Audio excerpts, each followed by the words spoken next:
The Peekskill Human Relations Commission celebrates Irish Heritage Month. This month we are honoring Susan Sheridan, Dr. John A. McGurty Jr., and William Powers. Enjoy the program and happy St. Patrick's Day to all.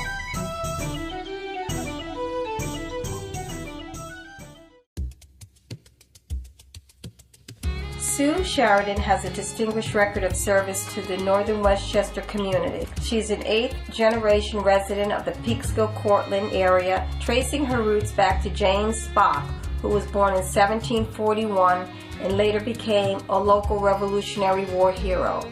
Her great-great-grandfather, Billy McGill, settled in Verplanck after arriving from County Tyrone and went off to the Civil War to fight for the Union Army with other Irish nationals in the New York 13th Heavy Artillery. Upon returning to Verplanck at the conclusion of his enlistment, he married Catherine Duffy. The two raised a family and resided in Verplanck until their deaths. Sue's other great-great-grandfather, James McNally, hailed from County Armagh. Her paternal grandparents were Italian immigrants from Carpino Puglia and Benevento, Campania, Italy. Despite her impressive family background, Sue has an equally impressive list of accomplishments when it comes to service to the community. She has been a volunteer member of the City of Peekskill Fire Department for 20 years and has served as company captain for 4 terms. Sue was the first female elected as department captain when the officer structure was redesigned to a department level rather than company level. Sue was the first female to run for chief, though it was an unsuccessful campaign. She chaired the department's July 4th celebration for over 10 years and was the first elected president of the Peekskill Volunteer Firefighters Association, and she has also served as the department's public information officer for several years. Sue was the co-chairman of the September 11th Memorial Committee, charged with spearheading the design, placement, and construction of the memorial. This memorial is dedicated to Peekskill native and resident Sam Otis, who was one of 343 New York firefighters killed on September 11, 2001 at the World Trade Center. The memorial not only recognizes Sam and the men of his Midtown station that were lost that day, but all 343 FDNY firefighters, 23 New York Police Department officers, and 37 PAPD officers, as well as all the victims of the 3 terror attacks that day, as well as those who have continued to expire because of their exposure to the toxins at Ground Zero. Sue has been a member of the Peekskill St. Patrick's Committee for a number of years and was a charter member of the Ladies' Ancient Order of Hibernians, Division 18 Peekskill, serving as their first president. She was also a founding member of the Board of Directors of the Hudson Valley Irish Fest, which is held every year at the end of September on the Riverfront Green. While her son was growing up, Sue was a member of the Peekskill Lapola Little League, serving as a coach, player agent, and as the first female president of the league. She also served as an assistant district administrator for New York State Little League District 33 under the tutelage of longtime district administrator Peter Pinnell. Sue also served the City of Peekskill as chairman of the Peekskill Parks and Conservation Board. Today, Sue enjoys spending her time with her grandson and anxiously awaits the birth of her granddaughter this May.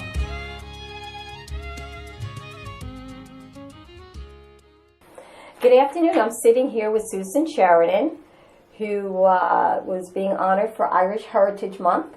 Thank you, Renee. Good afternoon. How are you today? I'm good, and yourself? Good, thank you. So, tell us a little bit about yourself. You were born and raised in Peekskill? Yes, born and raised here, eighth generation. My mother's side of the family goes all the way back to the 1700s and the Spock family. Wow. Yeah, so been here a long time. A long time. Been here a long time. I've interviewed quite a few people. I think you have the longest lineage here in Peekskill so far of all the people that I have interviewed. My family on my mother's side, they go back to the late 1800s. Yeah, we're right here in the start of things.